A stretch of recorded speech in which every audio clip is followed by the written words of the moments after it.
Hola, ¿qué tal? Te doy la bienvenida a este nodo en donde nos vamos a enfocar a los procesos de carga, es decir, cómo puedo cargar mis datos de forma automática en los repositorios donde los necesito. Y puede haber muchos tipos de repositorios, e incluso el tipo de formato con el que estemos guardando la información puede afectar en futuros procesos de datos que se alimenten de este output que tenemos. Entonces, bueno, vamos a revisar Amphi qué opciones nos da para realizar este output o esta carga de datos al lugar donde se ocupan o donde van a generar valor. Vamos a abrir Amphi y listo, lo tenemos aquí. Vamos a ir a al archivo de load, de carga. Vamos a hacer un poco de zoom. Listo, lo tenemos ya aquí. Y bueno, vamos a empezar cargando los archivos que tenemos en Data y los datos históricos de BigQuery Sales. Y bueno, porque podrían ser muchos registros, entonces, bueno, vamos a hacerlo. Vamos a regresar aquí a Workspace. Vamos obviamente a cargar un archivo. Esto ya lo sabes hacer sin ningún problema.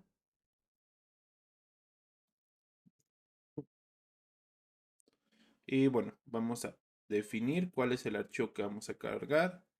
Ya sabes que podemos entrar a Data, seleccionamos cualquier archivo y si queremos traernos más, también ya sabes que podríamos poner un asterisco para que se traiga todas las coincidencias que encuentre con .csv. Y bueno, ya lo tenemos ahí. Ese va a ser nuestro file input. Y ahora vamos a tener un output. Vamos a probar todos los outputs. Primero, voy a borrar esta carpeta que fue de algunos ejercicios que estuve haciendo. Vamos a ver, delete.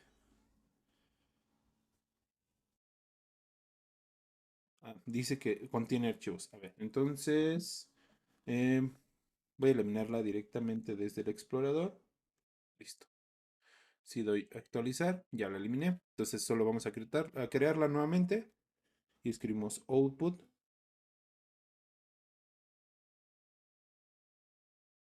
Y aquí es donde vamos a guardar todos los archivos. Entonces primero vamos a ver qué opciones nos da Amphi para utilizar el almacenamiento por CSV. Vamos a conectarlo y vamos a abrir esto. Y lo primero es que nos dice el file path donde se va a guardar. Y algo muy importante es que si solamente escribimos un nombre, por ejemplo, data.csv,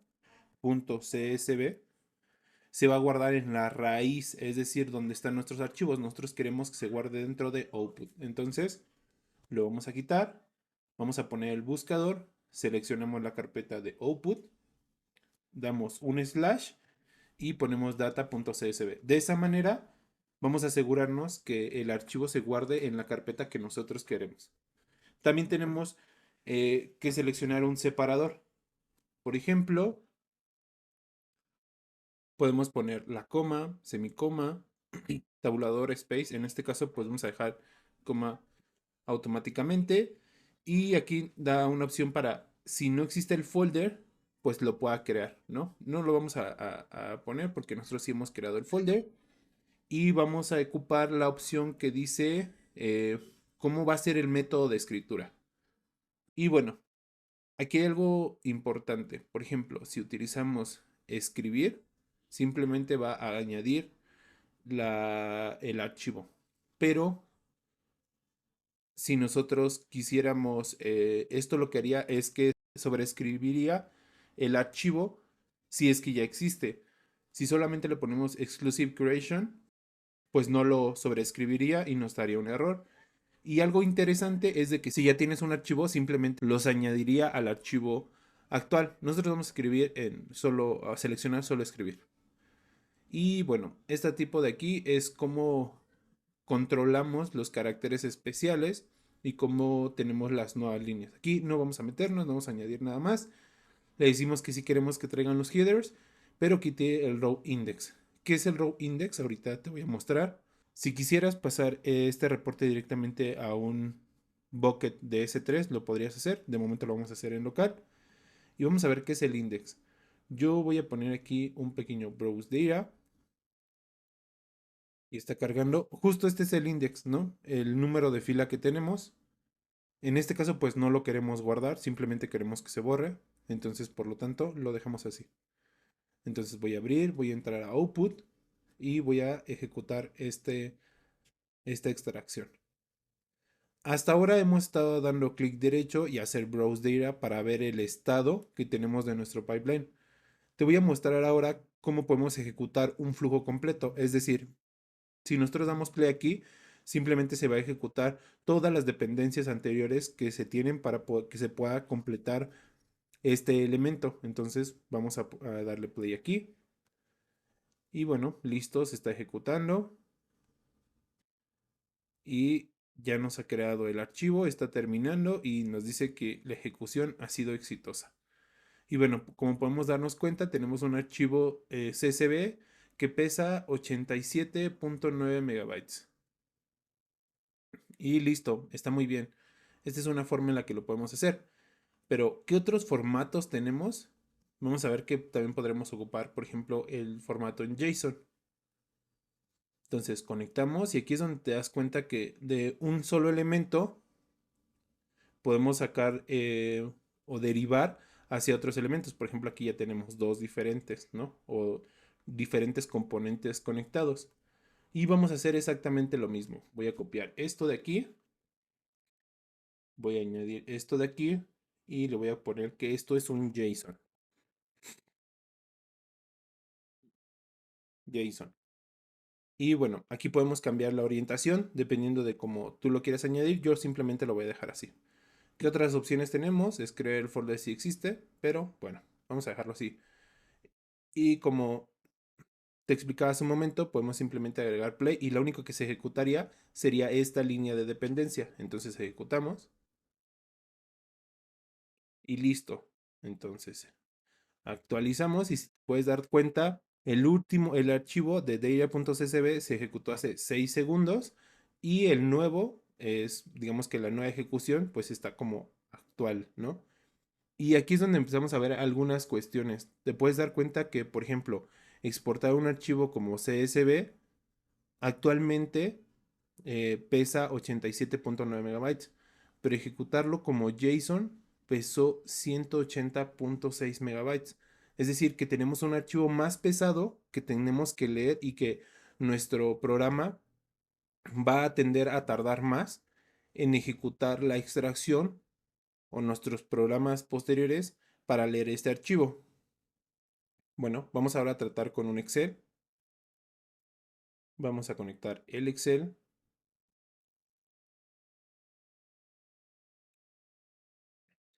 Vamos a copiar también esto y vamos a ponerle aquí punto XLSX,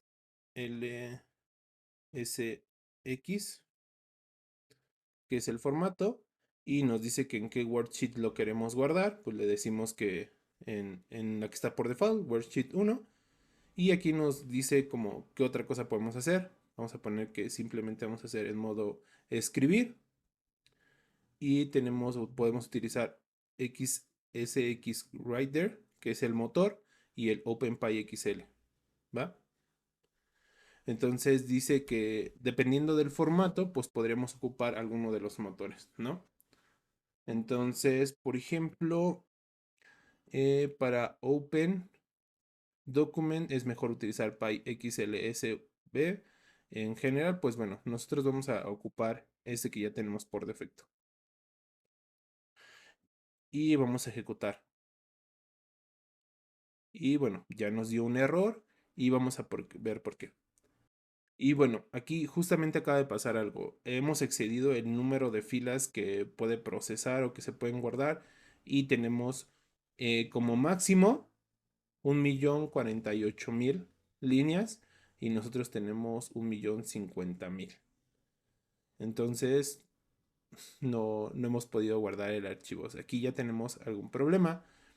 Este problema lo podríamos resolver posiblemente modificando un poco la estructura de nuestro archivo. Entonces a darle aquí Browse Data. Y vamos a poner, por ejemplo, vamos a quitar alguna categoría, a ver si con eso se quitan. Vamos a quitar la categoría de teléfonos. ¿Va? Entonces la voy a copiar. Lo que podrías hacer es tener varios Excel. Entonces, bueno, aquí ya algunos problemas que se pueden empezar a presentar con el formato de Excel, porque los otros hasta ahora no habían tenido problemas. Vamos a ir a Filter Rows para filtrar. Conectamos. En este caso va a ser Category. Retrieve Columns. Vamos a Category. Que la condición sea diferente a teléfonos. Y lo conectamos y tratamos de ejecutarlo. Y bueno, esperemos un poco a que se cree el archivo. Ya se está creando y está empezando a insertar los datos. Seguramente tardará un poco más en crearse porque justo tiene una estructura más pesada Excel en cuanto a cómo se tiene que construir. Entonces, bueno, esperemos solo un poco. Y bueno, como puedes darte cuenta, ya ha terminado la creación. Tardó 124 segundos en completarse. Entonces, bueno, como puedes darte cuenta, tardó más que los anteriores ejecuciones. Y bueno, ahora tenemos 32.4 megabytes. Es menor que el CSV, pero tardó más tiempo en ejecutarlo. Y esto es por las estructuras internas que tiene Excel. Entonces, y bueno, que no pudimos enviar todo, ¿no? Ese también fue un problema. Entonces vamos nuevamente aquí, vamos bajando nuestro CSV input y conectándole más formas de extraer datos. Ya pasamos por el Excel y hay uno en especial que te podría interesar, que es este que se llama Parquet. Voy a hacer un ligero zoom, voy a traerme el nombre nuevamente de aquí y voy a poner a conectarlo. ¿Y qué es Parquet? Bueno, Parquet es un archivo binario que está optimizado para guardar información, en este caso tabular. De hecho, muchos de los sistemas de Big Data o grandes volúmenes de datos o que ocupan mucho almacenamiento, guardan información en archivos Parquet y ahora te vas a dar cuenta por qué. Podemos tener diferentes configuraciones de Parquet. Vamos a ocupar la primera que se llama Snappy y vamos a dejarlo así. Le vamos a poner data-snappy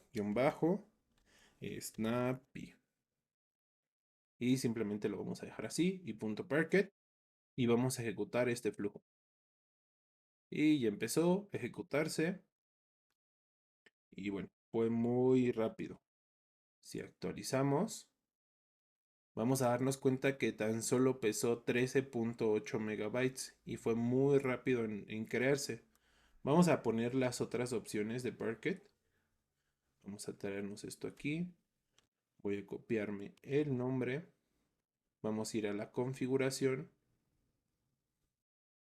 Vamos a pegar el nombre y en este caso vamos a guardarlo como gzip, que también es muy común verlo en sistemas donde los datos son muy grandes. Vamos a guardarlo y vamos a ejecutar. Y listo. Tarda un poquito más, pero tampoco es demasiado. Y bueno, como puedes darte cuenta, ahora tan siquiera el peso es de 8.3 megabytes, es decir, al momento de leerlo, va a ser mucho más rápido leerlo en Parquet que directamente en CSV o en JSON o en Excel. También tenemos el XML File Outputs. Vamos a tratar de utilizarlo. Posiblemente por la estructura que tengamos no se pueda completamente, pero bueno, vamos a tratar.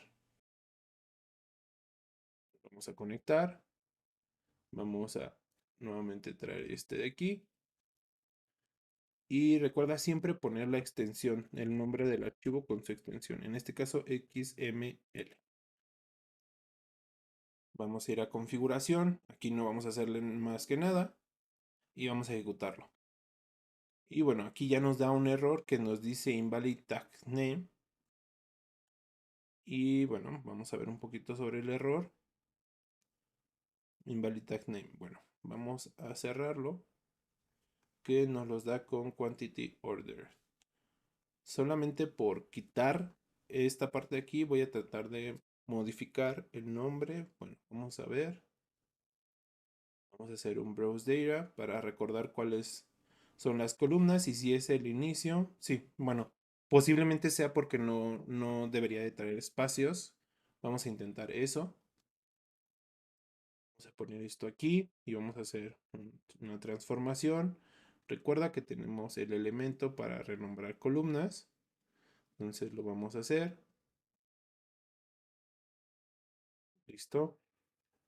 Entonces vamos aquí, añadir una nueva. Vamos a retry columns. Y vamos a poner aquí Q simplemente para no tardarnos tanto. Vamos a hacer price each que sea PE. Y vamos a hacer order date que sea OD. Y purchase address PA.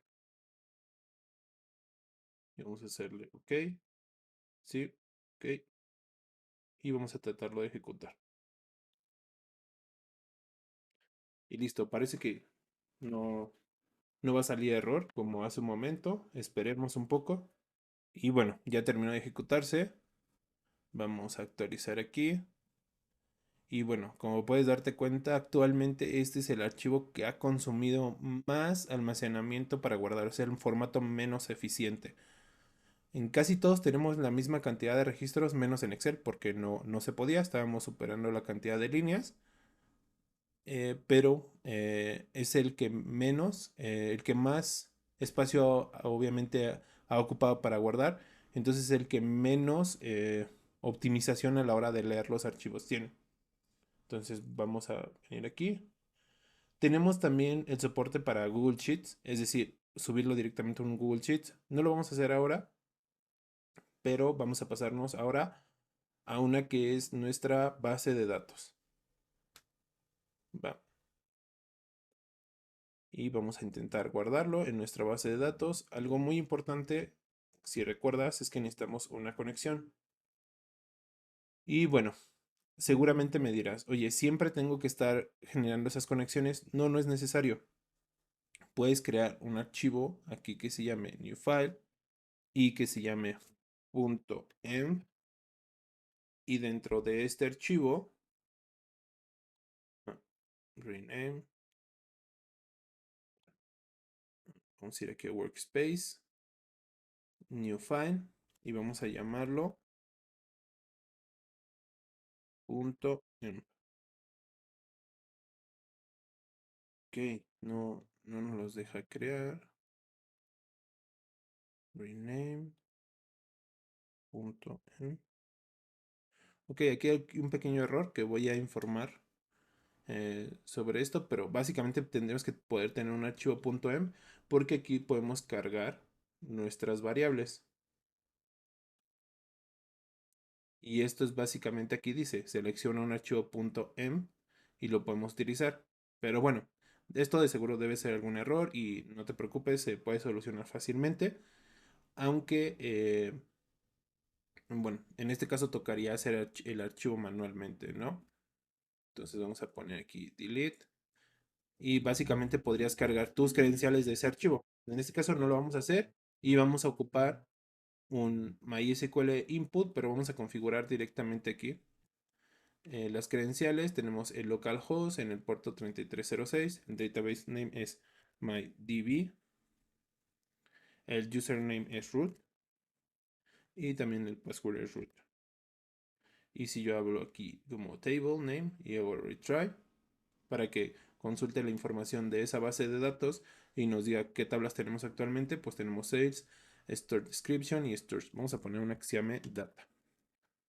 Entonces la agregamos, le damos data y ahora le vamos a decir que es insert y nos dice, ¿qué puedo hacer yo si la tabla ya existe? Es decir, si ustedes tratan de guardar información en una tabla que ya existe, es decir, esta vez, esta semana se actualizó con unos datos, pero la siguiente vamos a añadirle más datos. ¿Qué podríamos hacer? Bueno, si existe la tabla, a lo mejor podrían decir que tenga que fallar porque no debería de existir en algún flujo, en alguna lógica. Pero si existe, posiblemente es información que ustedes quieran simplemente eliminar la que ya está y reemplazarla porque es una actualización completa. Pero si es un histórico, es decir, una actualización donde va añadiendo más información histórica, tendremos que añadir append, ¿va? Y entonces vamos a poner aquí que por default nosotros podemos generar el esquema en dado caso de que la tabla lo tenga, pero bueno, aquí no nos va a dar porque la tabla no ha sido creada nunca, pero de forma automática el esquema lo crea Amphy, ¿va? Entonces simplemente le vamos a dar OK aquí y vamos a ejecutar esto. Y bueno, aquí tenemos un error y es justo porque estaba tratando de obtener el esquema, pero como no existe la tabla, porque apenas va a ser creada, vamos a ejecutarla. Y vamos a ir aquí actualmente en nuestra información. Este es MySQL Workbench y como puedes darte cuenta no está creada ninguna tabla que se llame Data. Estamos esperando a que termine de actualizarse. Obviamente eso no lo vamos a ver aquí, sino va a ser reflejado directamente en la base de datos para poder utilizarlo. Esperemos un poco. Y bueno, como puedes ver, pues ya ha terminado. Y vamos a ver en MySQL, aquí no hay nada, vamos a dar a actualizar y ya tenemos data. Si le hacemos un select rows, vamos a tener todas las líneas que hemos actualizado y aquí ya las tenemos. Entonces, bueno, vamos a cerrar aquí. ¿Qué pasaría esto ahorita que ya existe la tabla, no? Si nosotros le damos retry schema, bueno, aquí ya nos dice cuál es actualmente, es decir, si tú quieres añadir datos a una tabla la cual tiene el nombre de columnas diferente, pues lo que podría simplemente es decir, ok, bueno, voy a mapear aquí cuáles son las columnas que coinciden con cada uno de los outputs en el esquema. Y aquí harías product, ¿no? Aquí harías quantity order, darías como each, tendrías aquí date, tendrías address y tendrías category. Y así lo podrías mapear para que de esta manera se vaya hacia la parte de la base de datos de forma correcta, ¿va?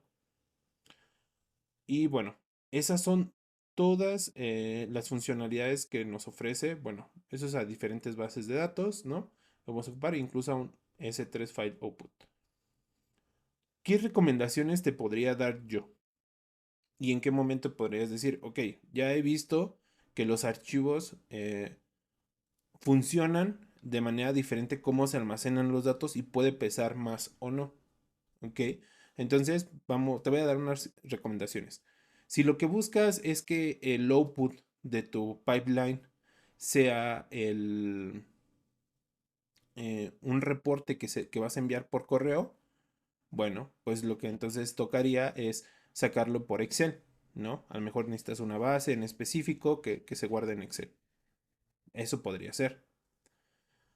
También podría ser que este proceso solamente sea como un proceso intermedio para un pipeline de datos más grande, es decir, que tú tengas actualizaciones semanales y luego al mes ejecutes un proceso completo que reúna más datos junto con estos procesos semanales que fuiste ejecutando, pues bueno, ahí te recomendaría utilizar Parquet. ¿Por qué? Bueno, para leer archivos, de igual manera tenemos los inputs y como puedes darte cuenta también tenemos el Parquet File Input, ¿no? Y entonces podrías venir y decir, ok, yo quiero de output mi proceso, que es este de Parquet, lo selecciono y ahora quiero que, ¿sabes qué? Que lo cargue, lo quiero ver, ¿no? Entonces hacemos Browse Data y date cuenta cómo tarda 1.7 segundos en darte la información, ¿va? Vamos a ver aquí, Browse Data, y está ejecutando aquí la extracción de todos los CSVs. Tardó 3.0. En realidad es muy poquito, pero conforme vayas teniendo esos archivos que se pueden ir acumulando y procesos, eso va a ser una diferencia importante. Entonces, en resumen, si vas a ocupar esto como un archivo de entrada para otro flujo, te recomiendo utilizar Parquet. Si lo vas a enviar como reporte final, te recomiendo utilizarlo con Excel. JSON son para casos muy específicos. La verdad es que no muchas de las veces tenemos outputs en JSON, pero bueno, los tienes disponibles. Y CSV también se ocupan, son, digamos, algo normal, pero pues yo te podría recomendar ocupes el formato Parquet o el formato Excel. Obviamente tenemos la limitante de las filas en Excel y en CSV pues no. Entonces, bueno, son las recomendaciones que te puedo dar por la parte de el procesamiento que tenemos. Y bueno, como puedes darte cuenta, ahora vimos no solamente cómo ejecutar o visualizar información, sino ejecutar un pipeline completo, ¿no? Es decir, una línea del pipeline. Pero si yo quisiera ejecutar todo esto porque yo tengo como varias opciones de salida, porque aquí a lo mejor este reporte o este pedazo de reporte va hacia finanzas, está hacia marketing o hacia diferentes áreas, ¿cómo yo hago para no tener que estar ejecutando cada uno de los play? Bueno, simplemente le das run pipeline. Y lo que va a hacer es que va a ejecutar todas las líneas que tú hayas trabajado. Todas las va a ejecutar. Y entonces aquí vamos a esperar un poco. Vamos a actualizar esto un poquito. Y bueno, a esperar un poco simplemente que se ejecute. Ya, por ejemplo, se creó el JSON, ¿no? Aquí tenemos la actualización. 8 segundos, go, 5. Y bueno, está creando todos los demás. Recordemos que tardan un poco más, ¿no? Y de esta manera, pues tú ya podrías ejecutar todo un pipeline. Si recordamos en sesiones pasadas, también teníamos, por ejemplo, para la parte de transform, que era todo este flujo que habíamos ya diseñado. Si simplemente queremos tener, en vez de un summary final, tenemos un flujo en el cual vamos a crear por ejemplo, un archivo CSV, ¿no? Vamos a ponerlo aquí y vamos a conectarlo. Voy a cerrarlo y vamos a poner un CSV y aquí vamos a conectar este con este y vamos a mover aquí y este simplemente que sea como, vamos a seleccionar esta y vamos a poner slash em, eh, data final, vamos a ponerle punto CSV, vamos a poner que es solo escritura y le vamos a dar OK.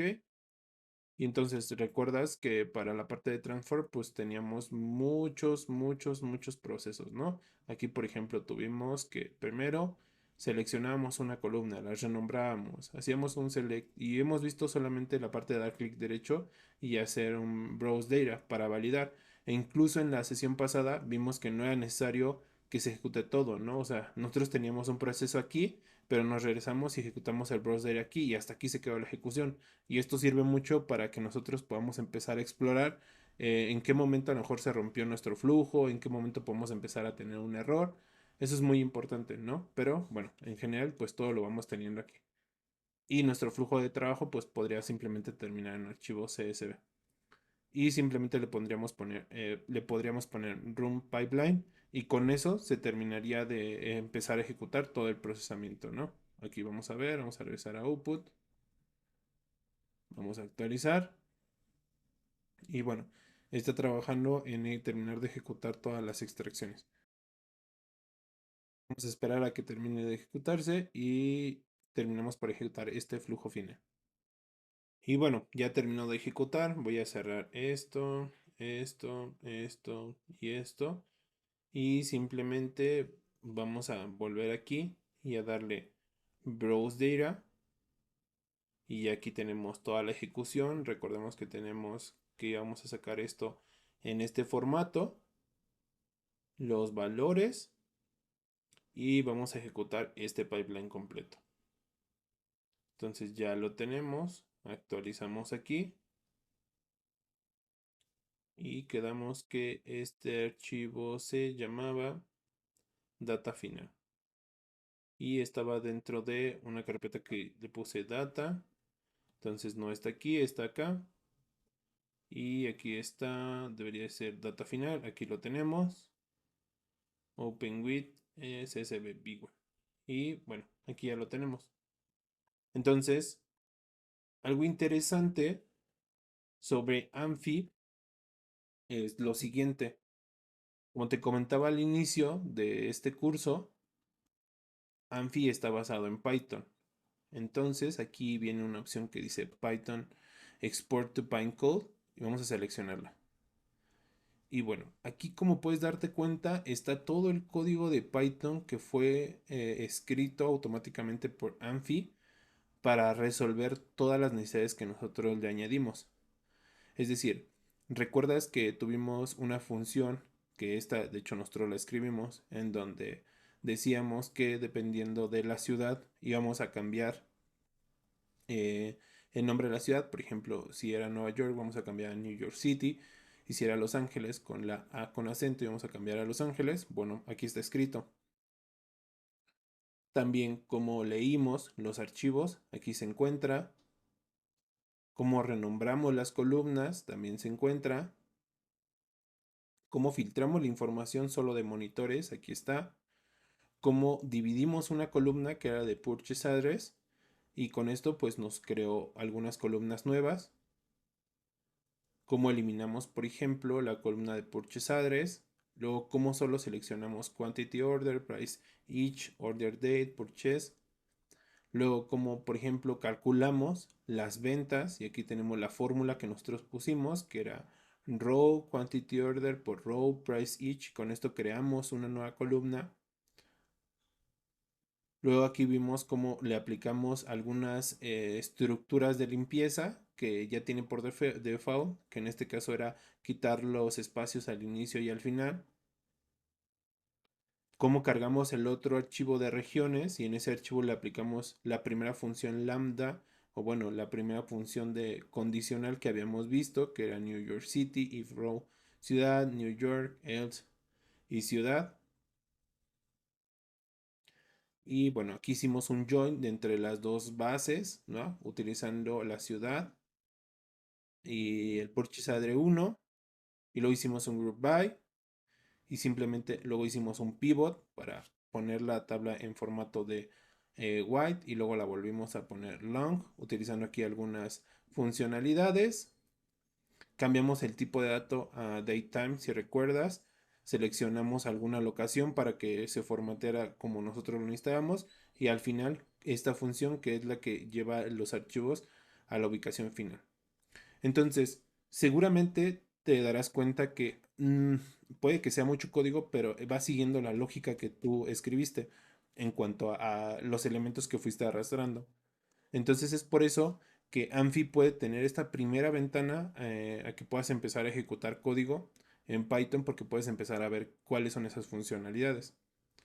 Entonces, bueno, eso es todo por esta sesión, que fue la parte de carga. Vimos al final un poquito de cosas extras que puede hacer Amphi, pero te espero en la siguiente.